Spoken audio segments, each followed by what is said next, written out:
Hello and welcome to Car Dealer Live. In this special series of videos, we're revealing the winners of this year's Car Dealer Power Awards. Today, I'm speaking with the overall winner, the manufacturer of the year, and it's a serial winner. It's Kia. President and CEO of Kia Motors UK, Paul Philpott, joins me now. Huge congratulations, Paul. You must be getting a bit tired of us handing you over this award. Thanks, James. Good day to you. No, never get tired of winning awards. You know that, and it's an award that we're very proud of each time we win it. But I think, given what we've been through in the last 12 months, I think this one probably tops them all. So it's just a shame we're not at the top of Spinnaker Tower with a glass of champagne. I know, yes. And yeah, I mean, you're right. The last 12 months have been challenging for all of us. And to be recognised as a manufacturer who's looking after its dealers, it doesn't come better than that, really. Now, looking at the data, Paul, Kia scored 96% overall. I mean, that's one of the highest scores we've ever had. That's up on last year's 94.8%. And this year, scores for warranty and brand awareness were up too. It's clear dealers are happy. Are they expressing this to you as well?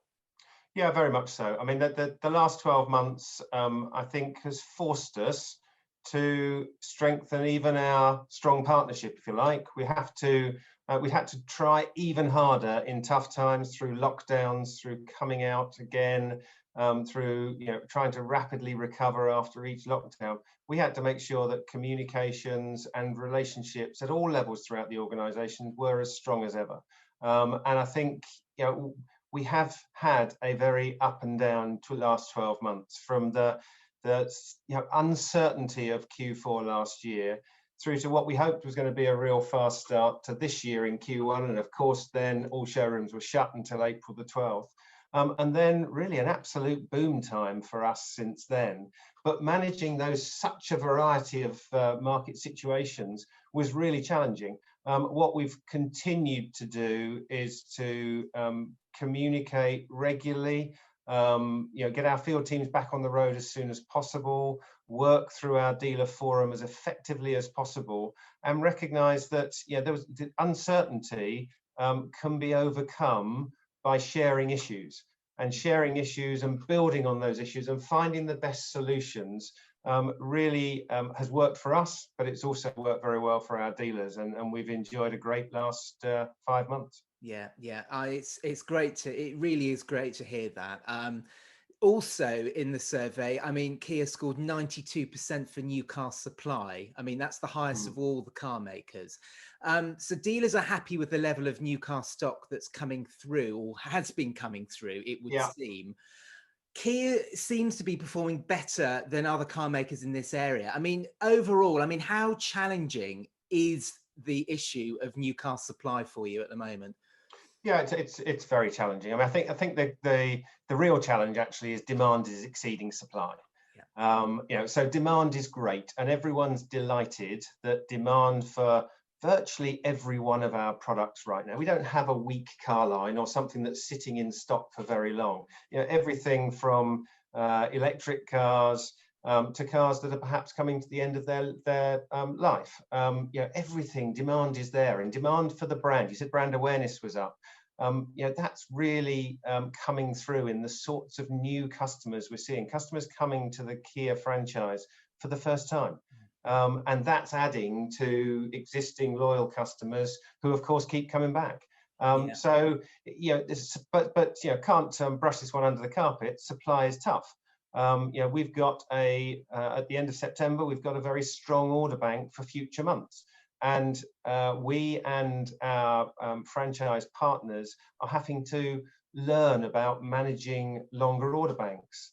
How do we keep customers happy when we know the car they've just ordered, the car they've just put a deposit down on, isn't going to arrive in the country until first quarter next year? But if you've got, therefore, demand exceeding supply, any economist will know that that means that prices will go up or your margins go up, which is good for us and the dealers. So it's about managing a different process and not having a compound full of cars that you turn to and say, which one do you want? These are the colours we've got available in. So this is a good situation, but one that we're having to learn really new ways of doing business, because I think this is with us for certainly the medium term, if not the long term. And by medium term, I think we'll be below optimum stocking levels at least through the first half of next year, which means we'll have longer order banks and have to manage as effectively as we can those customers who are having to wait for our cars at the showroom floor. That's frustrating. Nothing that a salesman likes more than to sell a car and be able to say, well, we're going to deliver it to you in 2 weeks, because of course, historically, that's when he's earned from it. And that's changing. And the way we remunerate sales staff within a short supply situation has to change too. And it's all this learning that we're doing hand in hand with our dealers. And based on Q3 results, we're working it pretty effectively. But yes, stocks right now are probably lower even than when you surveyed all the dealers. So maybe we wouldn't score 82% now. Or 92% now. Maybe it would be slightly tighter, but it's about the way we manage in a short supply situation and the way we give the best information possible to the dealers so that they can pass on the best possible information right now to the customers. But we are in uncertain times. Yeah. I mean, you mentioned learning there. I mean, it really has. I mean, the last 12 months have been a year of learning, full stop, haven't they? Whether that is working in constrained sort of working conditions with showrooms actually physically shut, or it's embracing online a lot more. So, I mean, it's been a year of learning, full stop, hasn't it? Like none other. There was no guidebook or instruction manual as how to manage a business through a global pandemic. I think we went through all sorts of times of trying to work out what the best thing to do, and we don't claim to have got everything right. We had to make the best decisions we could at that point in time, based on the information we had at that time and based on our expectations of future months. But hell, it's been a roller coaster, and I think we've learned a huge amount. And I think we're, evidenced by the last 5 months' performance, we're coming out stronger and better able to service the customer, even in a short supply situation. The dealers are better able to make money from our franchise. Franchise profitability is running at record levels. And I think despite all the challenges we face, the fact that our partnership is stronger than ever, and it's not just car dealer. We've just seen the NFDA survey come out in the last month, and our score was the highest that we'd ever achieved in the NFDA dealer satisfaction survey. So it's a consistent rating, and that we're incredibly proud of, because we have faced some tough times. We've had to have some tough discussions. We've got every one of our franchise dealers through the last 18 months, which is something we're incredibly proud of. And they're now prospering off the back of our fantastic product range, perhaps slightly better supply than some other competitors are facing, but we're working it hard. And the future for Kia looks great. As you know, there's lots of new products coming. EV6 is launched within a week or two now, which I think is a real game changer for us. And then, as you've read, new Sportage is not very far away, and that's been the backbone of our franchise for the last decade. So we've got with our dealers a hell of a lot to look forward to. Yeah, I'll come back to EV6 in a second, because we can't not talk about that car. The last thing I just want to talk about before we talk about EV6 is just used cars. Now, you scored a very impressive 95% here. I mean, 2021, I mean, I know there's been some remarkable things happening in this sector. We know used car supply is challenging for dealers at the moment. Again, it would seem as though Kia is doing better in this area than other car manufacturers. Why do you think this might be? And what are your dealers saying to you about it? Sure. I think two main reasons. One, we keep as much of our used car stock, the younger used cars, within our family and sell them on to the dealers to ensure that they maximize the availability for them and minimize leakage outside of the franchise. Secondly, the strong focus we've had on PCP for many years, with strong residual values, that have just gone crazy. I think 18%, the average residual value has gone up in the last 6 months. That's helping change cycles come down again. People can change their car into a new car for very little increase in monthly payment now. And if you're in the if PCP is the major way to market in our showrooms, then you've already got that mentality. And as soon as you can renew one customer, what you get is a car back, and you can then make more money on that. And therefore, it's this multi-dimensional benefit that we're getting from PCPs in turning products. But used cars are tight. Used cars are tight right now, and whilst new car supply remains tight, used car supply is going to lag that and stay tight for probably longer. So I think used car supply is going to be pretty short in we're going to be short of used cars for some considerable period of time. Yeah. Now you mentioned EV6. Let's just finish on that. Let's sort of look forwards now. Now, I mean, Kia's really established itself as a key player in the electric car market in the UK. E-Niro, great value for money, huge range, offers a lot to the average customer who's making that switch into electric cars. Yeah. EV6, I mean, it's a bit of a different proposition, that car. So what opportunities does that sort of give to your dealers?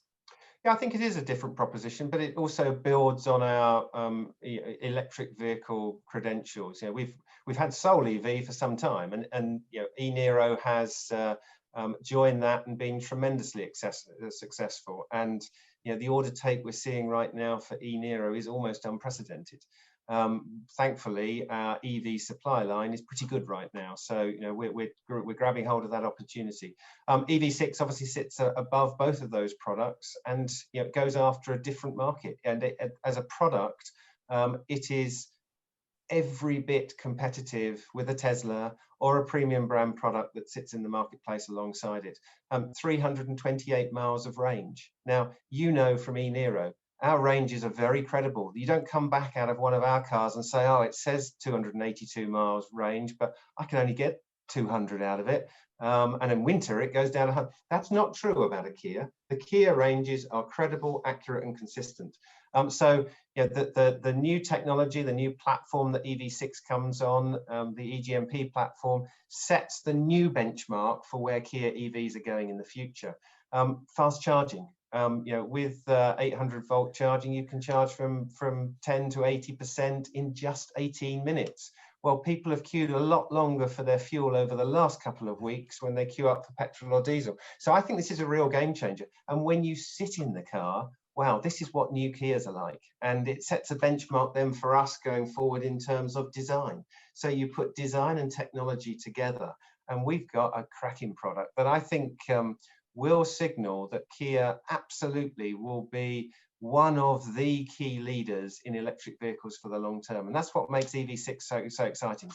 It's exciting getting excited now. Look, it's exciting in the short term because there's an enormous sales opportunity. We've already got, I think it is 1,400 sold orders for EV6, and the cars are only just arriving in the country, so no one's driven them. But it's also about what it says about Kia EVs for the future. And there's a lot more to come over the next few years. Yeah. I think the impressive thing for me about it is that a lot of car manufacturers at the moment, they're launching their first electric cars, whereas it's almost like Kia is in 2.0 now, isn't it? It's sort of you've already got the groundwork done, haven't you? And now you can really build for the future.